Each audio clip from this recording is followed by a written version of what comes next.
l'histoire quand ceux qui l'avaient commencé ensemble devaient la terminer. D'un côté, un enfant qui grandit comme les autres, dans la paix, la joie, et à qui on a décidé du jour au lendemain de tout enlever. Tout stopper sans comprendre, le laisser seul et faire naître de sa joie une tristesse. Et de l'autre côté, celui qui n'a jamais connu sa famille, orphelin de tous, triste dans sa solitude. De chaque côté, on a eu droit au vécu de la tristesse, de la solitude, mais chacun en a fait naître un fruit différent. Deux chemins différents, mais qui auront servi à un objectif en commun, la paix.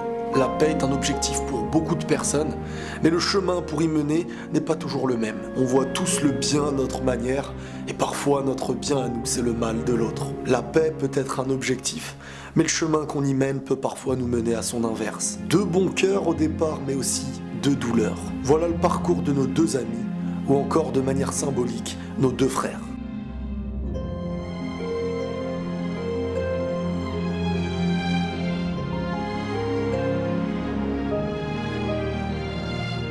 Un passé triste, mais un futur qui les mènera à leur dernier combat. Parlons ensemble désormais de l'épisode 476-477 de Naruto Shippuden. Alors les gars, écoutez-moi bien.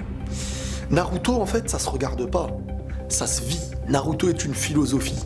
Et si tu refuses de philosopher, crois-moi que tu pourras pas savourer. À mes yeux, ce qu'on a vu, c'était pas un épisode, c'était clairement un film. Ça aurait pu être au cinéma, que clairement ça m'aurait pas choqué. L'animation, l'ambiance sonore, les musiques remixées spécialement pour l'épisode, le combat, la mélancolie, mais surtout la philosophie qui en ressort. Ce lien entre Naruto et Sasuke n'avait jamais été aussi proche l'un de l'autre, bien que le combat était là pour les séparer. Enfin, l'objectif d'un côté était peut-être la séparation, mais de l'autre c'était la réconciliation. Chacun des deux avait fait leur choix, et pourquoi ces choix? On parle quand même du dernier combat entre Naruto et Sasuke. D'un côté, une personne qui a promis la haine, de l'autre une personne qui promet la paix. Un combat qui nous rappelle celui qui avait déjà eu lieu avant Shippuden, bien qu'à ce moment-là, le vécu de leur passé existait déjà, mais le chemin du futur et les choix qu'ils ont pu faire les aura menés à ce combat. D'un côté, un Sasuke clairement conscient de son lien fraternel avec Naruto, chose qui lui empêchait d'arriver à ses objectifs de haine. Il l'a dit lui-même, depuis la mort de son frère, il se sent clairement seul, et que le dernier lien qui existait avec lui, c'était Naruto. Comme il le dit si bien, c'est ce qui se rapprochait le plus à ses yeux d'un ami. Chose qui le dérangeait au final pour en arriver à cette haine complète, ce lien n'était qu'un mur entre la haine et Sasuke. Bien qu'au fond, c'est tout ce que Sasuke vit de cette tristesse, de ce passé douloureux, des mensonges qu'il a pu subir. Tout ça, c'est un moyen de combler sa tristesse par autre chose, et ça a fait naître la haine. De l'autre côté, pour Naruto, les choses sont claires depuis le début de l'histoire. Peu importe son vécu, sa tristesse ou sa solitude. Le mental et la persévérance de Naruto n'a pas d'égal, et comme il le dit lui-même, c'est son indo, je ramènerai Sasuke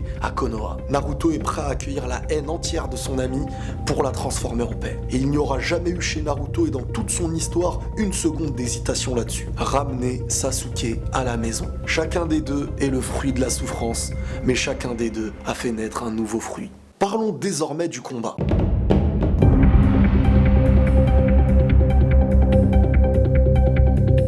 Un combat comme à l'image de Naruto qui commence dans la discussion, la mélancolie, la philosophie et le rappel de leur vie. Beaucoup de tristesse dans le regard de chacun des deux, mais pour en arriver à leurs objectifs, nos deux amis doivent se battre. L'obligation de combattre l'autre, bien qu'on le considère comme un frère. Chacun des projets doit passer par ce combat pour en arriver au sien. Le projet d'alimenter sa haine pour tout construire et en arriver à sa propre paix, et de l'autre côté, l'obligation de ce combat pour en arriver à la réconciliation. Premièrement, déjà, ce combat nous montre clairement la progression de chaque personnage. Naruto et Sasuke ne sont plus des enfants. Sasuke nous le démontre clairement avec son Sharingan, Rinnegan, son Susanoo en mode Megazord de Power Ranger, Naruto en mode Rikudo Sennin qui a l'air de maîtriser clairement son chakra et Kyuubi, et qui par-dessus tout ce pouvoir en arrive même à faire du multiclonage, le Kagebushin no Jutsu. Je sais pas pour vous, mais Sasuke a dit un truc très intéressant à Naruto lorsque celui-ci avait utilisé sa technique multiclonage. Il a dit quelque chose du style, et je vais le dire avec mes propres mots à moi, encore cette attaque, elle n'est que le fruit de ta solitude. Et quand on réfléchit bien,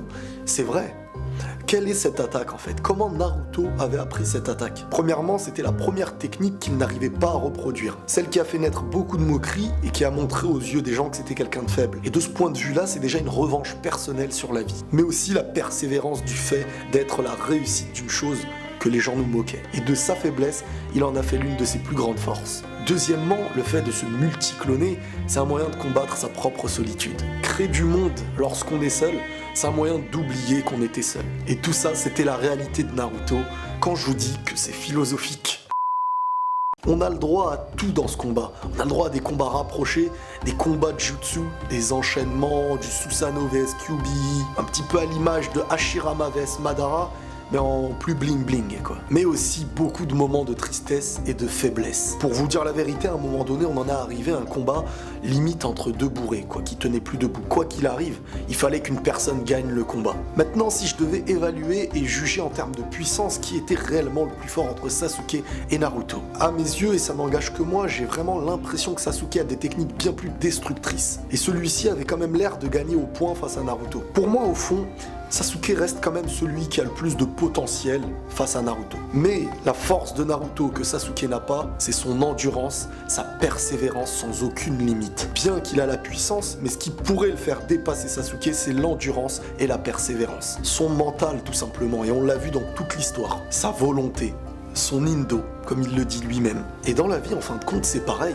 On peut avoir les compétences de réussir, sans réussir, et de l'autre côté, une personne qui n'avait pas les compétences, à l'aide de la volonté, le mental et l'endurance, réussir là où celui qui était meilleur avait échoué. C'est une leçon de vie. Maintenant, si je devais dire ce que j'ai beaucoup aimé dans cet épisode, c'est clairement l'ambiance, la qualité du dessin, les petites coupures nostalgiques en plein milieu des combats, un petit peu en mode Naruto tout simplement, les discussions d'intérieur, les discussions de l'âme. Vous voyez quand on voit un fond blanc et que Naruto discute avec Sasuke, bien que dans la réalité on ne les voit pas discuter. C'est un petit peu comme si leurs âmes communiquaient l'un et l'autre. Et aussi ce petit truc que j'ai bien apprécié, c'était les coupures musicales pendant l'épisode qui nous laissaient face uniquement au combat, uniquement au bruitage du combat. Limite un épisode parfait en termes de qualité visuelle et sonore. Un autre détail, j'ai kiffé aussi le dernier Rasengan de Naruto face à l'attaque de Sasuke. Un petit peu comme le Genki-dama de Sangoku, lui que demande l'énergie de ses amis. Et ben le dernier Rasengan de Naruto faisait symboliquement l'apparition des bras de tous ses amis pour tourner ce Rasengan et offrir cette puissance à Naruto. De l'autre côté, l'évolution électrique de Sasuke, en termes de puissance, ça faisait limite froid dans le dos de voir à quel point il pouvait détruire n'importe quoi, en y voyant lui-même clairement le symbole et la puissance du Rinnegan. Bref, c'était le combat qu'il fallait pas rater, et à mes yeux ils l'ont pas raté. Deux vécus, deux parcours, et lorsque les deux n'avaient plus aucune force, c'était clairement devenu le combat du vécu de Naruto contre celui de Sasuke. Toute la souffrance de leur cœur ressortait dans ce combat, jusqu'à ce que chacun des deux puise au maximum de leur ki, au maximum de leur puissance pour donner ce qu'ils avaient à donner dans cette dernière attaque. Un petit peu comme à l'image du passé, mais cette fois-ci dans le présent, avec un seul objectif pour chacun, les réunir ou les séparer. Vivre ensemble ou vivre seul.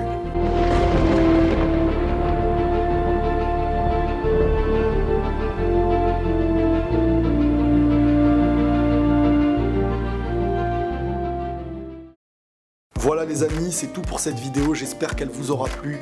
En tout cas, l'épisode, encore une fois, était magnifique. Beaucoup d'émotions, elle nous rappelle toute l'histoire qui a pu exister dans Naruto. Ce n'est pas le dernier épisode de Naruto, mais à mes yeux, c'est l'épisode symbolique de la fin de Naruto. N'hésitez pas à lâcher votre commentaire, à liker la vidéo, à t'abonner si ce n'est pas encore fait. Prenez soin de vous les amis, et la paix sur vous.